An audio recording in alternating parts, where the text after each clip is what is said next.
Hey, how you doing? I'm doing good, boss, and yourself? This is U.S. Marine veteran Eric Banks. Moments after this body cam footage, officers would find his horrifying secret stuffed inside his bedroom wall. It might dim on you. What's up? 95. Looked in there and saw the boy laying there. I was trying to drug him out where he is now and did what I could. Alright, are you good? Eric, who is also an active officer for Baltimore PD, thinks he can use his experience to cover up his vile murder. What follows is amongst the most disturbing collections of criminal case files ever uploaded to YouTube. Stop, I'm buckling. What are you doing? My life away, though. I don't care. Stop, what are you doing? Who is this person? Dad. And then he also told me that Daddy made him and Tristan go in the bathroom and cover their eyes. Strangle? I don't know. On July 7th in Millersville, Maryland, 2 officers arrive at the home of Eric Banks Jr. after his wife reported that their 15-year-old son, Dason, was potentially missing. The report was relatively standard for them, but the reality awaiting them is more horrifying than they could have imagined. Son, not mine. Just letting you know.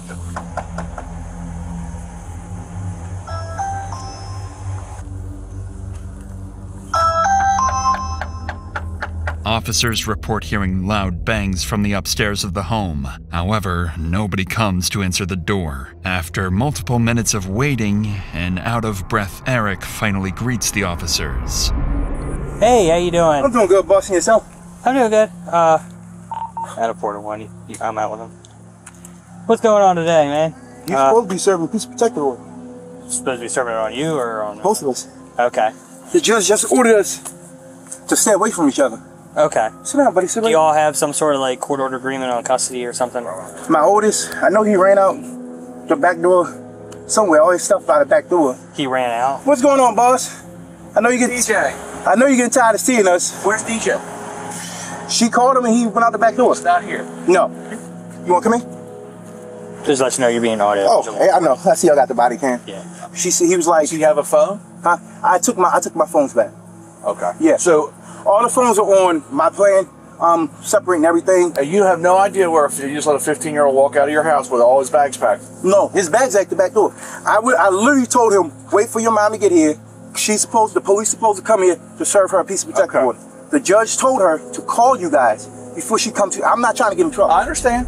Eric and his wife Latrice had both individually filed a protective order against each other, making it illegal to speak to one another without a police escort. However, since Eric is not the biological father of Dason, Latrice had custodial rights to him, which is why he was packing his belongings as he and Latrice were preparing to leave the residence. Dason's disappearance on the very day he and his mom were supposed to move out makes the situation even more unusual. So officers continue speaking with Eric, hoping to understand the family dynamic and gather any clues that might point to where Dason is. But what Eric says next only raises their suspicions even further. So, she's supposed to call you to come meet y'all? You have no idea where DJ is. Honestly, bro, no. With no phone or anything. You can check the ADT. It shows when he ran out the door. I believe you, but I mean, I'm not gonna fight. I'm not gonna do that. Listen, man, it's a 15-year-old boy. Having a phone probably would have been, if he's walking out of the house, probably would have been a good idea to leave him with. And you can work out those kinks later. But see, this is the thing. This is getting messy, man. Yeah, I tried to tell him. I said, sit here, wait for your mom to get here. I went upstairs. Before I could come downstairs, he's already going out the back door. So I guess she coordinated, because she's somewhere in the area, I'm presuming. Yeah. So she pretty much coordinated with him to come out there. Okay. All right, hang tight. All right. Sitting beside Eric are his 2 sons, 5-year-old Evan Banks and 3-year-old Tristan Banks. Officers didn't know it at the time, but these 2 would play a pivotal role in uncovering the horrifying scene that just happened inside their home.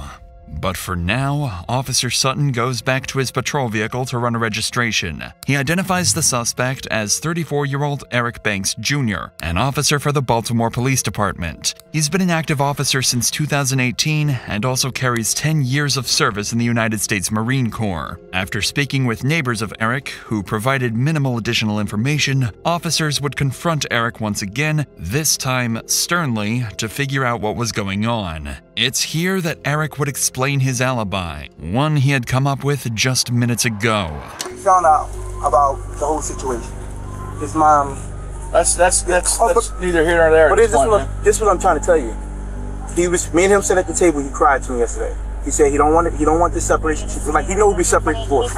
He said he's tired of it. He's tired of feeling like he has to choose sides. He's 15. He's a teenager. He knows where he don't want to be. He's like, I don't want to be in separate homes. That. And we said that to him. I said, DJ, it's nothing really we could do. I'm not going to change the way I love you, care for you. We had a whole deep heart-to-heart conversation. Today, we went to court. The judge awarded him, and I called him. I said, DJ, I guess your mom told the judge you wanted to go with her, and you're going to Arizona. He's like, what? I was like, well, start packing your bags, because you're going with Arizona with your mom. Unfortunately, I guess you're not coming back here. And that was just that. She called him. They had a conversation. I said, what did your mom say? She on the way to come pick you up. He said, yeah, but she's supposed to come here. I said, well, we're going to wait, because before she come here and there's some type of altercation, there needs to be police here. They can escort her, grab her, whatever she needs to grab, and go about this peaceful. Next thing you know, I went upstairs, I come out. So do you think did he leave here because he didn't want to go with his mom either? That could be. He could be like hiding out at a friend's house. I mean, yes, sir. Yeah, that's what I'm saying. Opinion. Yeah, in my opinion, I think that probably is the best, because if he told her he's somewhere he's not. Text messages from her, I have food for you, okay. Yeah. So it sounded like he wanted to go be with his mom. Yeah. So that's what I'm saying. All right, just put the bags inside for now, and we'll try to figure it out. All right, brother. Yeah. Officers would spend another 15 minutes canvassing the area in hopes of finding Dason, but would again come up clueless. So they decide to try calling Dason's mother, Latrice, but are unable to get a hold of her either. So in a desperate attempt to find a relevant lead, they decide to ask Eric if he'd voluntarily consent to a search inside the home, hoping Dason may be hiding inside. No one expected that this simple request would soon alter both their and Eric's lives forever. I just want to make sure he's out of the house. That's fine. I'll do it with you then, since we're here. Hey, Buck, can I throw one so make sure he's not hiding? Yeah, so they about to walk in. If he's about to walk in, he's got the house. All right.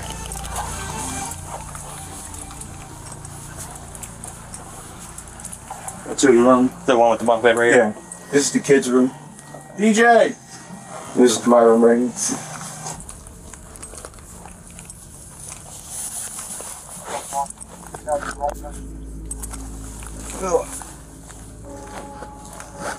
Yeah, he's told us he's not hiding.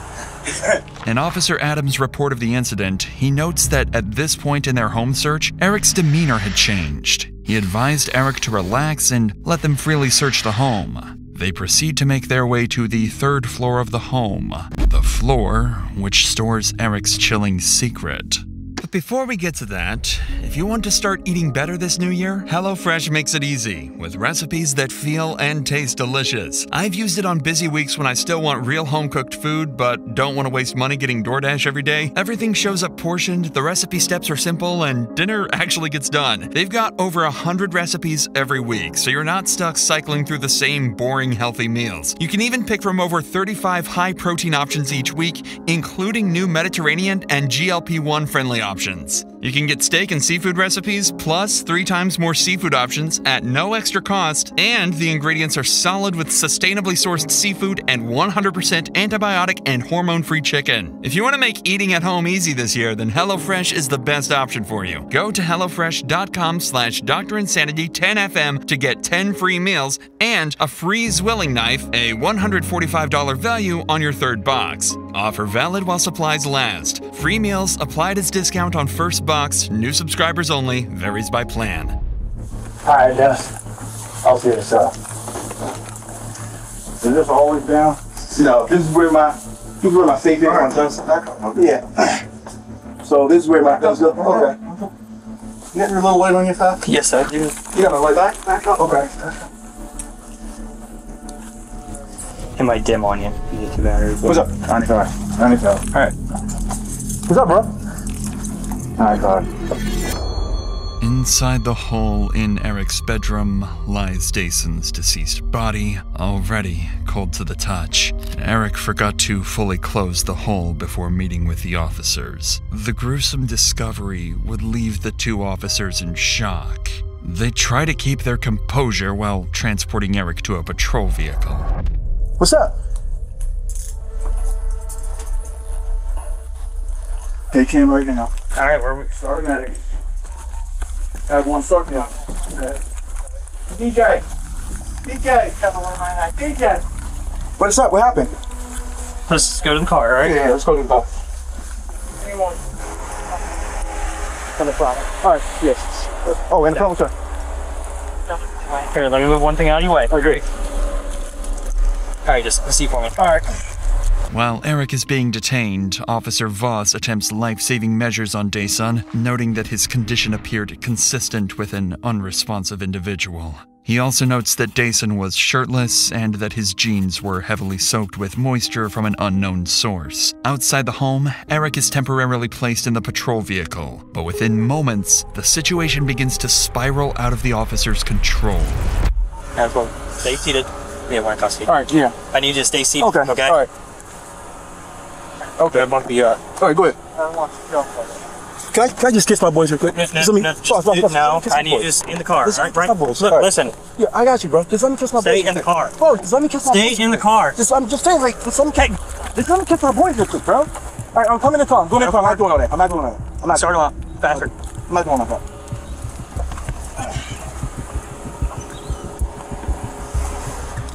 After you just. Here, All right, listen, just all right, stand up, turn around. Don't do anything. I'm not. Stay in the car. Stay in the car. Stay up against the car. Okay. All right, now get back in. Hey! Bro, I'm not doing it. Stop running. What are you doing? I just want to kiss my boys, bro. Come on. Just let me kiss my boys. Get back in the car. All right, come on. Come on.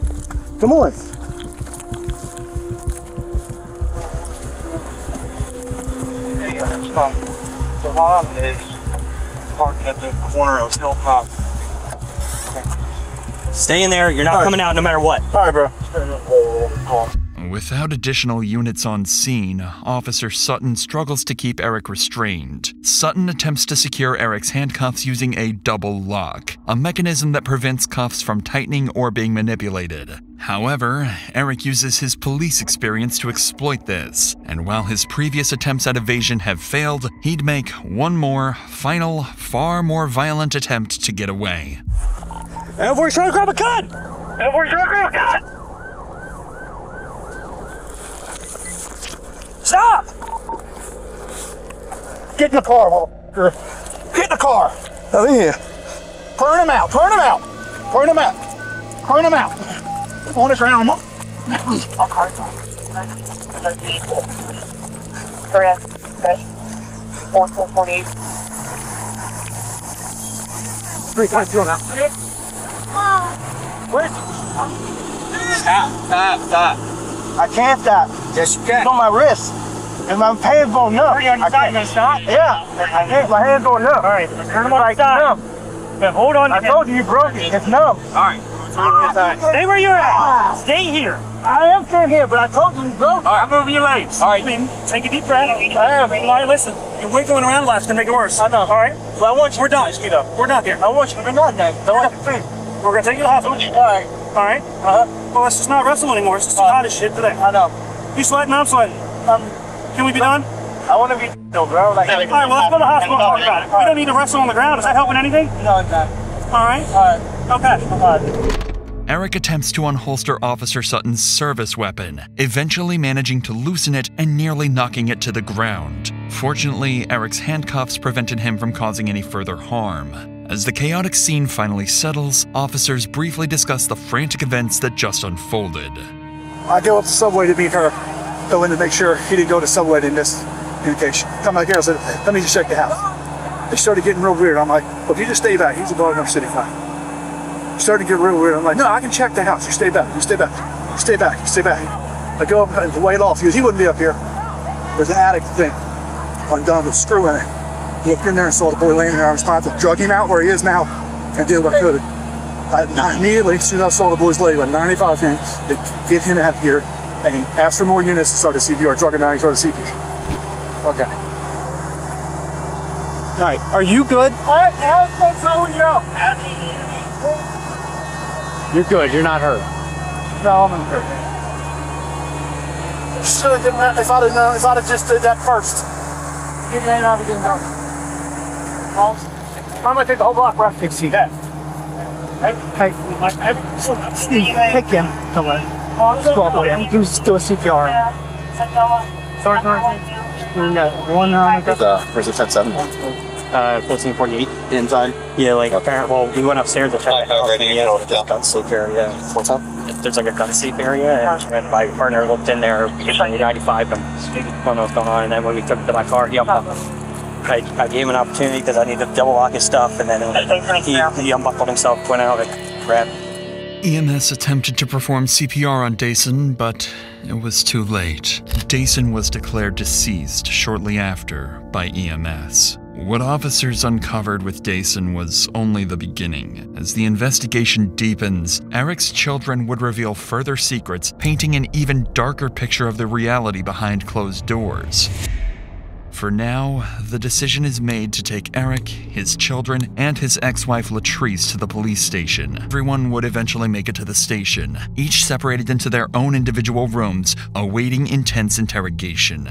Eric would be left alone to hopefully calm down and collect his thoughts. Meanwhile, detectives speak with both Latrice and her child Evan, hoping to collect more information that can be used when speaking with their main suspect. They start with Latrice, asking her what kind of person Dason was. At this point, detectives are considering the possibility that he and Eric may have gotten into a fight that somehow escalated into tragedy. But what Latrice describes denies that theory completely, and makes Dason's case even more heartbreaking.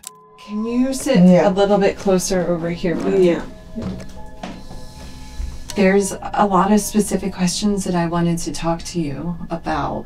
Can you describe DJ? Was he an argumentative person? Was he a quiet person? So Dason was more of a quiet person until he got to know you, but he was always mannered. He talked to a lot of adults, but he never was disrespectful or any of that.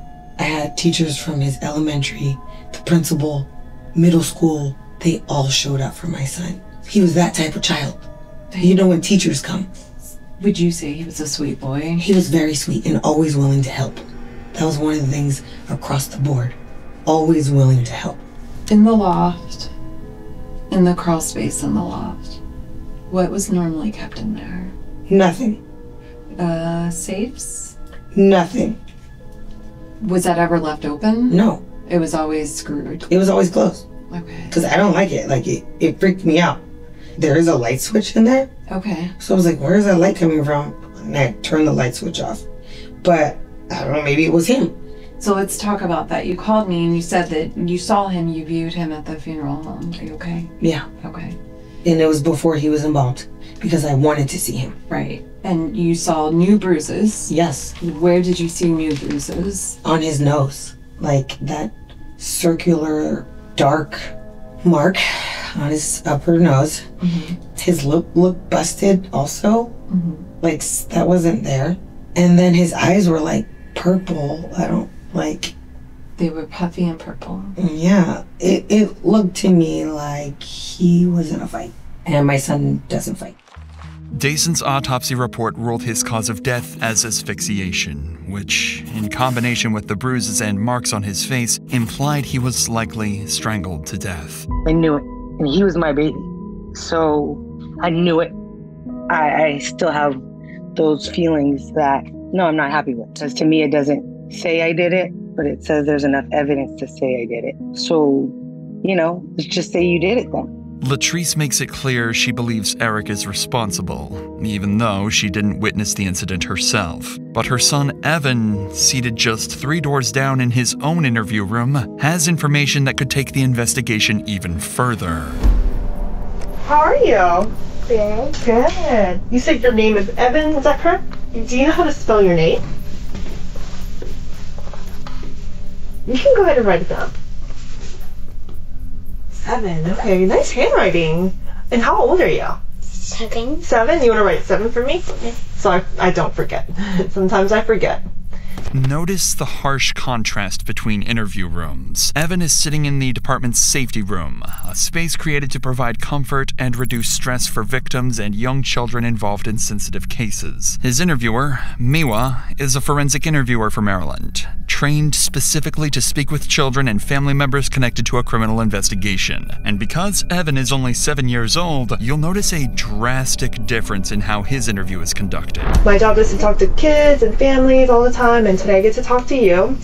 And we talk about a lot of different things in this room, and this is called the safe room because anything we talk about is always safe and you're not in any trouble. I'm just here to listen to you and talk to you. Okay. Miwa explains to Evan that everything is being recorded and that he is not in trouble, but rather just there to help him out. She spends 15 minutes talking about movies and more of Evan's interests to help him get more comfortable before discussing the day of Dason's murder. And Evan, who do you live with? My mom. Your mom? And Tristan. Mm-hmm. Anyone else? I live with TJ. Mm-hmm. And then my dad. Okay. And do you know what you're here to talk about today? No? So, tell me a little bit about your family. Tristan, he likes to fight and play and steal toys from others.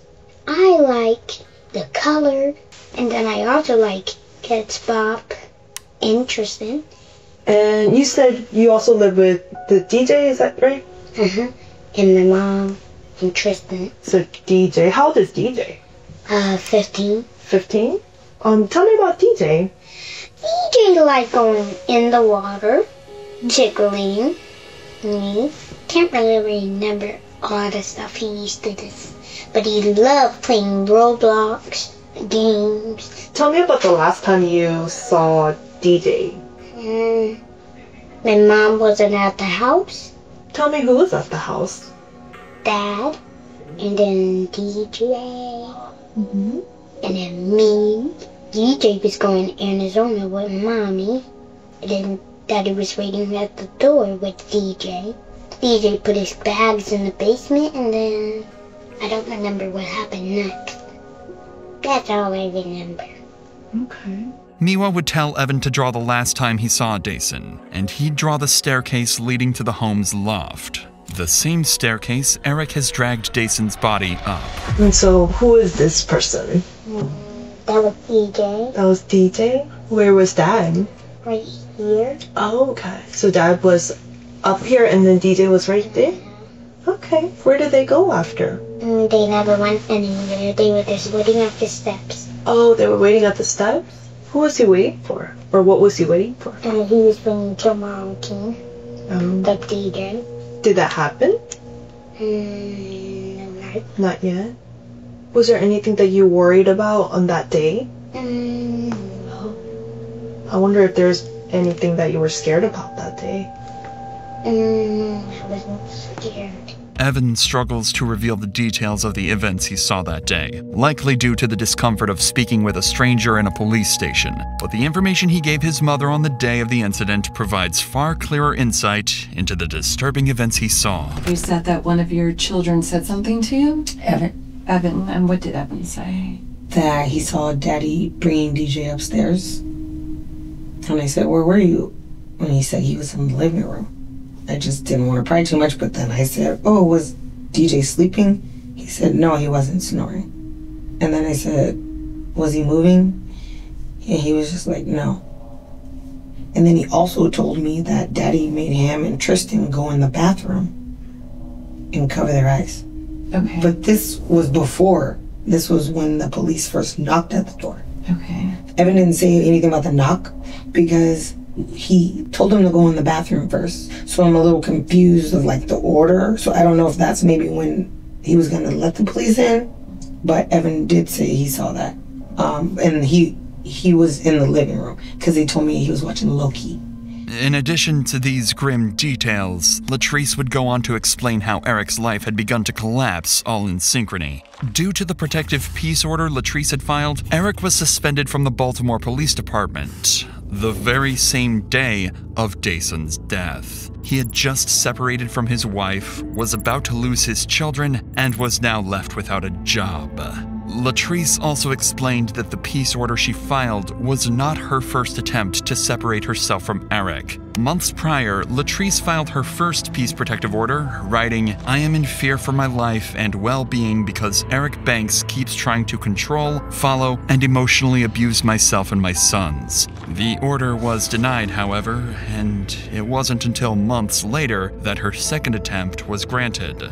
It was clear Eric's life was falling apart leading up to Dayson's death. Eric had hidden his body, lied to officers regarding his whereabouts, and had a violent outburst once the body was discovered. It'd be hard to assume that he wasn't directly implicated in Dayson's death. But evidence alone wouldn't be nearly enough to get him to confess. After all, he was a police officer of 10 years and knew how the criminal justice system worked just as well as any interrogator working against him. But unfortunately for Eric, the interrogation he was about to undergo would crack even the most well-trained of suspects. Eric is placed into Anne Arundel County Interview Room 2B.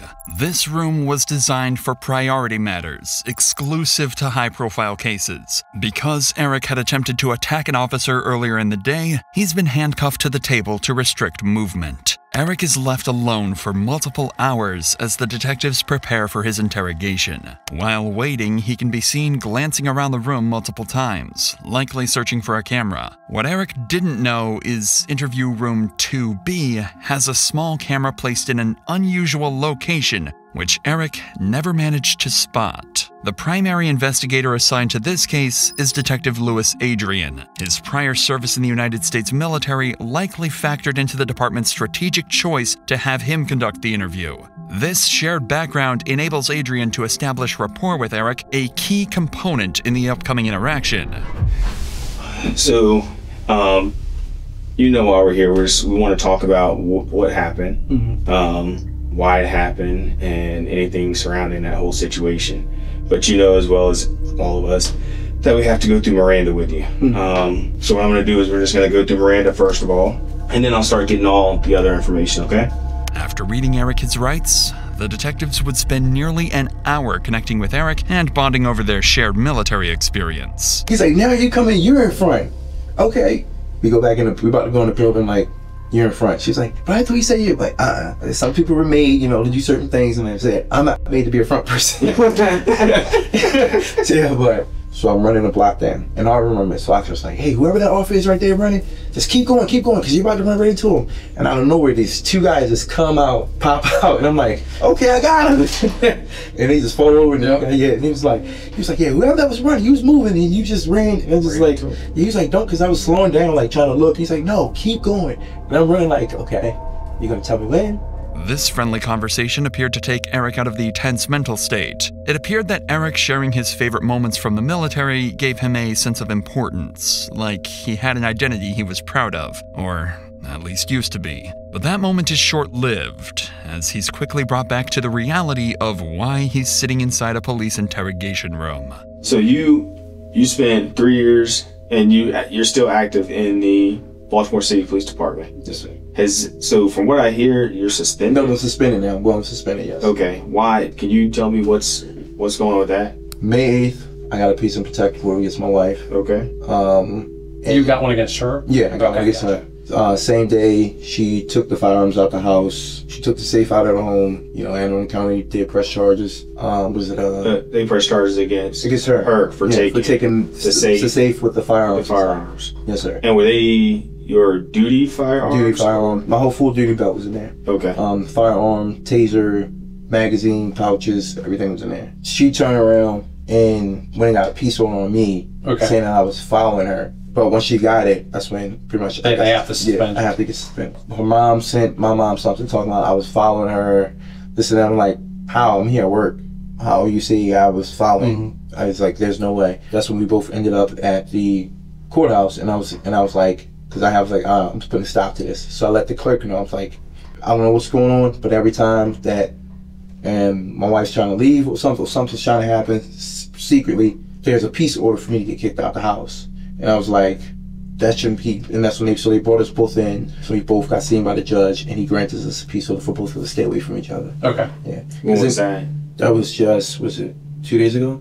Okay. Was it, no. Monday? Well, no, yesterday. It was just Tuesday, yeah. So y'all met with the judge Tuesday. And you're still suspended up until this point? Or yeah, I'm still suspended. So when, maybe it's the way Baltimore works and how slow they are and stuff. So you have the peace order, she gets one on you, and then it gets denied. It has to go to IA. I have to do their full They have to do that. Yeah. And so you're still suspended even though it's been cleared up? Yes. Gotcha, okay. At this point, the detectives had no reason to assume Eric was lying. He'd been open and honest with them the entire time and seemed rather friendly. It isn't until they begin discussing the day of the incident that investigators realize Eric's perceived honesty had all been a calculated act. So yesterday we go to court, get the peace and protective orders. They grant the whole motion, for us to stay away from each other. The 2 youngest boys supposed to stay with me. The oldest, he's going to Arizona with his mother. And she tells the judge, that's what you want to do, blah, something. So right after that, call him. I was like, hey, start packing your bags. You're going to be going with your mom. He's like, what? Why? I'm like, your mom said you wanted this. You're supposed to do, I guess, I don't know. I didn't have that conversation. Previously to that, me and him had literally just sat down at the table. Because I could tell that my son was depressed and he was going through, and that's really what our trip on the first was, just to try to get him away. Get him out. We sat down at the table and I'm like, what's going on with you? How are you feeling about this? Where are you at with this? And he's like, honestly, I don't know. He's like, I hate it. I don't want to feel like I'm choosing sides. I just want to be left alone with everybody, because then it's like they're calling me, telling me this and this and that, and it's like I gotta keep certain things from you. He's like, I don't want to be a part of this. He's like, I'm tired. So I say, just go and start packing your bags. And he's like, okay. We wait. I get my paperwork. I come home, and on my way home, I just feel like I was done. You know what? Today's gonna be the day I'm gonna do it. Okay. Yeah. I feel like my family's falling apart. I'm suspended from work. Possibly gonna lose my job. So it's like situation. It's just building. Keep going. It's like vendetta. And I even sent her a text to say, I don't know why we feel like we have to be at war. Right. We shouldn't have to be at war. It's like, if you are here lying to these guys, telling you gotta guess, what are you trying to move in with them? Telling them that you're living in hotels where you're not. You're staying with your mom. What are you doing? So at this point, it's like, you know what? I'm just tired. Yeah, you're tired of it. Yeah, it's a way out to get peace. I get. Yeah, a lot of people go through that, man. Yeah, and it was like nothing. I felt like everything was just coming to an end, and I feel like that now. Honestly, everything was coming to an end. I was like, you know what? I'm just gonna do it. It is what it is. So when you got home yesterday, was there anyone in the house? Yes, it was. Deshaun was in the house. Okay. Evan was in the house, and Tristan was in the house. So you go in there and you're doing all this stuff, right? I go in there and I go in there. I see him upstairs. He got his bags packed. I had to go and take your stuff downstairs when your mom's come. And she called him. It's like, mom's calling. He was like, what do I say to her? I was like, tell her, just talk to her. She called me, whatever.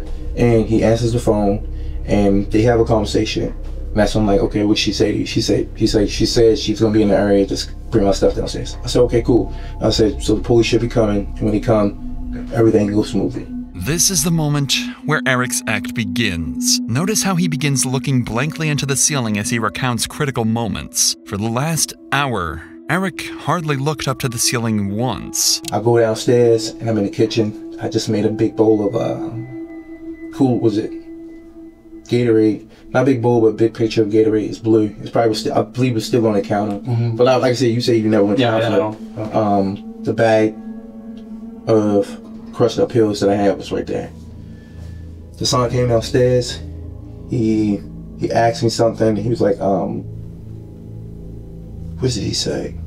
He came downstairs. He asked me something, and I can't remember his exact word. He was like, asked me, was it about? I think it was a leave or something like that. I said, the son, just wait. We're not gonna because he was like, I don't want to go. He was just telling me that he didn't want to go and shit like that. I said, look, just wait. We're not gonna talk about shit because I'm gonna take your brothers to your mom's house and I was coming back.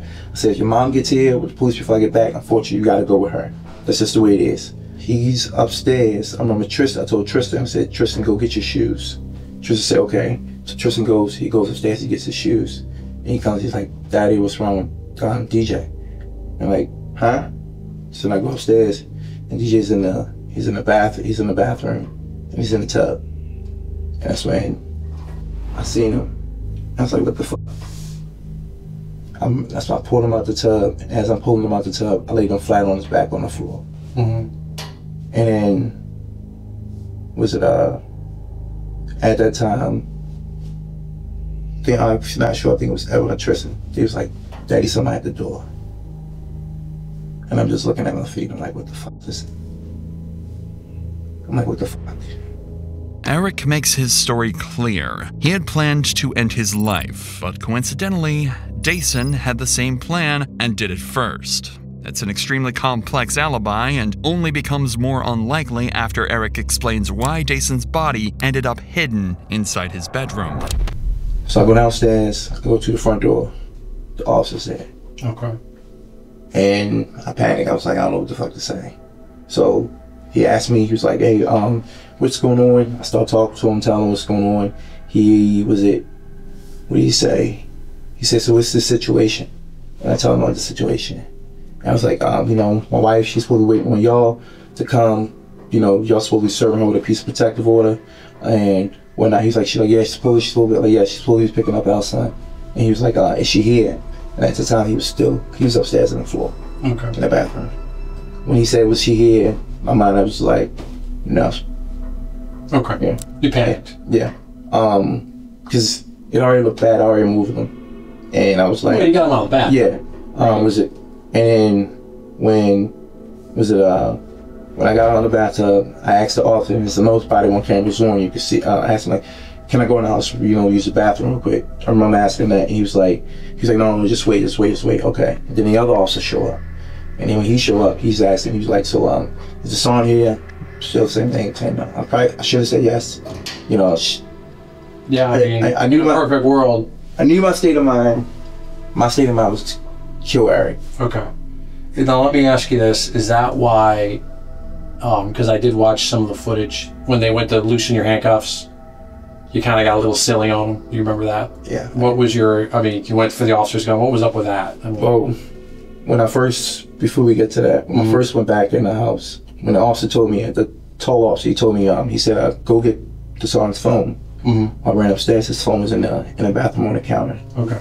So I run upstairs, and I get the phone. Because wait, back up. Before I did that, I asked him, I said, can I go upstairs? Can I go in and use the bathroom? So I initially wanted to shut the door. He said, no, just wait. And then the other officer, he was like, well, go, I need you to go grab the son's phone. I ran up, grab it, and I shut the bathroom door. I'm still nervous. Which bathroom was it? Was it the one in the master or the small one? No, the small one. The small one in the hallway. And I'm still shaking whatever. And then when I come back downstairs, I go, I go out the door, I give him the phone, I'm still shaking in my hand, like, and everything's in my head saying, like, Eric, just say what you saw. But then, in my other part of me, I'm like, my son just did this. Right. Objectively, Eric's story hits all the points. He has an excuse for almost every suspicious detail, even finding a way to explain why blood was found all over his house. The issue is that these details are simply too coincidental to ever sound believable. And even Eric knows this. I don't know why, I just was like, I gotta move him. I picked him up, did the fireman carry, took him out of the bathroom, into the master bedroom, up the stairs, and I was like, because I know they're gonna want to come back in the house and search it. I was like, I'm gonna be cool, I'm fine with that. I was gonna let them search it. And I tucked them in, the area, and I left the thing open. So when you say the area, you're talking like a little crawl space, okay, yeah. All right. But getting back to when they came in, they searched the house, they went upstairs, and he seen the thing open. That's when the officer, when he asked, I panicked and I was like, yeah, this is where I keep my safe, blah, blah, blah, whatever. But the son was in there. The son was in there, okay. And they put the handcuffs on me.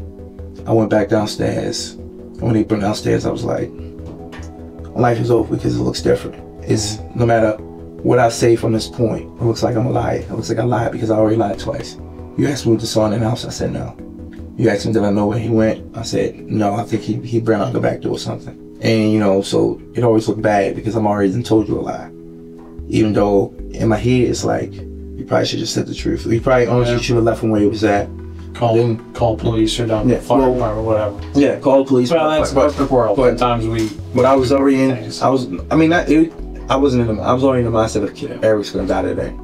Okay. The detectives decide to take a break and discuss what their next plans would be. At this point, they both know Eric is lying to their faces, so the goal for the rest of the interrogation will be to get Eric to admit to his lies and ultimately confess to the murder. To do this, they decide on Detective Adrian conducting the rest of the interrogation alone. Since one-on-one confrontation is generally considered to be more effective, Adrian would return with a clearly different demeanor from earlier. He's stern and wastes no time in asserting that his nice cop act is over. Are you good? Do you need anything before we get started again? No, I'm good. Are you sure? Alright. So Detective DePietro had to step aside just for a second. But what I wanted to do, like I told you, I wanted to come back and go back over some things with you. Okay. I actually want to go back and in detail just go through some of these steps. Eric would recount his story exactly the same as before, claiming he simply found Dason dead and had nothing to do with it. And it seemed as though Detective Adrian had nothing concrete to combat Eric's lies. That was until he brought out Dason's autopsy report. I'm gonna tell you this. I know that you spent 10 years in the military, and you were in the Marines, weren't you? Yes. What's their whole thing in the Marines? Like, what do they always teach? Honor, integrity. Honor, correction, commitment. Yeah. And to be honest with you, I don't see that from you right now based on what you're telling me. Okay. I think you telling me something different. Okay. But I know you're a Marine. Okay. I know a lot of people that's Marines, man. And that's one thing that they would, like, integrity, honor. No, you don't mess with that if you're a Marine. Yes. I know you want to tell me the truth, and you sitting here like giving me a story. You giving me what I want to hear, just to sound good, but it's not it.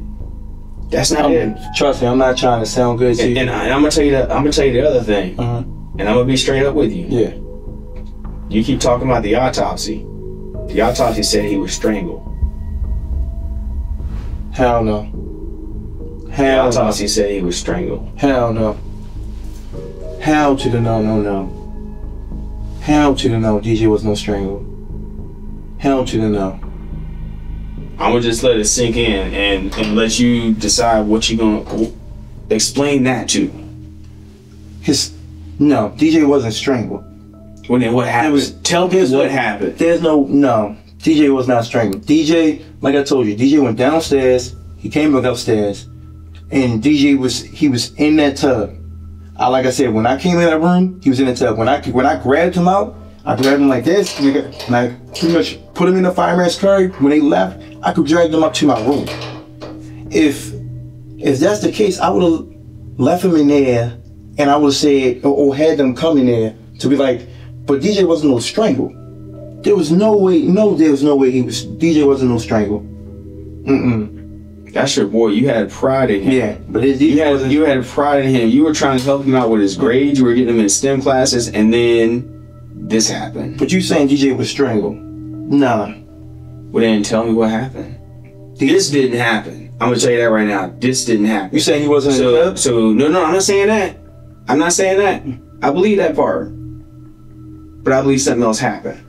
Note Eric's lack of emotion when hearing this information. No tears are shed, but rather an array of defensive rage. This, alongside the other countless red flags Eric is portraying, is a telltale sign for detectives that a suspect is lying. You need to tell me the whole story. Like I said, DJ, when I came in there, DJ was literally in that tub. There was no way I'm gonna sit there and strangle DJ, not harm Tristan. Why would I don't even have no ammo to want to strangle this boy. I have nothing against him to want to strangle him. Nothing. Okay. No anger in my heart, no nothing. Because then, like I said, if I was going to do that, why would I leave my other two boys? If I was going to do that, I would have took all of us out. DJ was not no strangle. So then what happened? Tell me the story. We start from scratch. Tell me the story. DJ was not no strangle. Well, then tell me what happened. You're not telling me the truth. Tell me what happened. Bro, I'm right here standing right now. I'm giving you a chance right now. You asked me to tell you that I strangled myself. No, I didn't.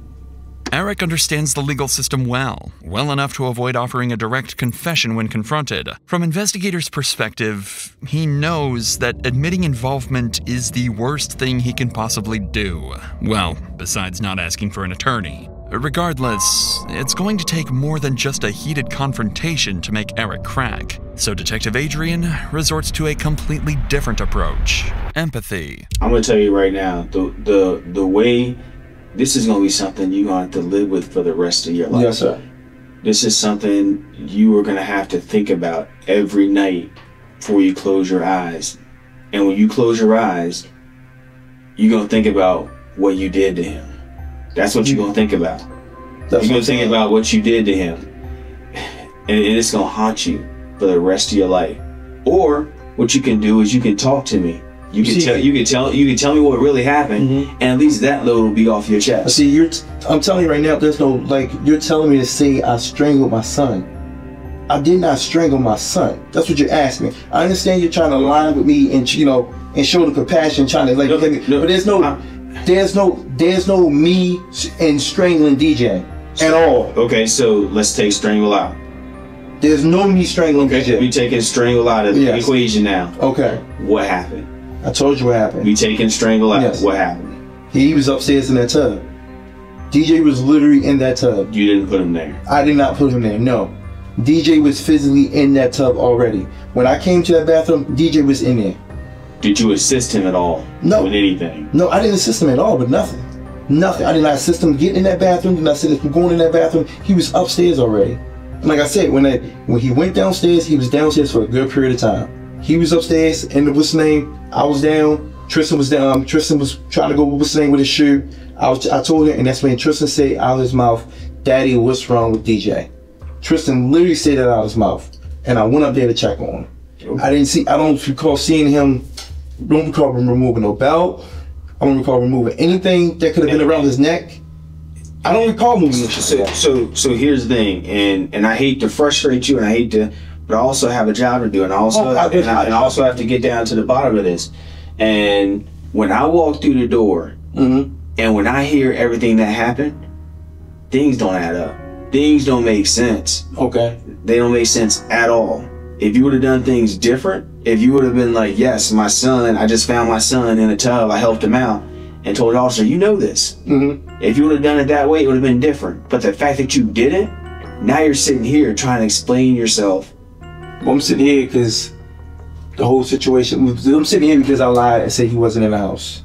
I'm sitting here because I didn't tell the officer, like you said, straightforward what was going on. That's two lies right there. How, like you said earlier, how are we supposed to believe you now? Yeah, like I said. So you telling me how am I supposed to strangle? How did I not assist him in getting in the tub and, I don't know, possibly drowning him? I don't know. No. I don't know. But even if I drown, but here's the thing. All I know is that you keep lying. No, bro. You lied initially twice. How do I know you're not lying right now? Because, like, I told you straightforward. I'll say, you told me straightforward, but that's why I know twice. Bro, because that's why I said in the beginning, I said straightforward. There's nothing I can say. I said, I already know y'all done y'all homework, lay it all out on the table. I said, because there's nothing I can say just because I already lied twice. I said he wasn't at home. I identified that. I messed that up. Because then I see my son is dead.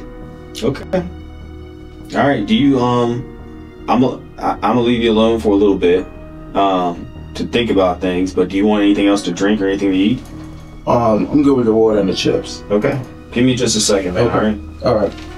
You need anything else? No, sir. All right. As the detective leaves, Eric scans the room thoroughly and finally notices the camera hidden inside room 2B. Moments after making eye contact with the camera, he lets out one last desperate act.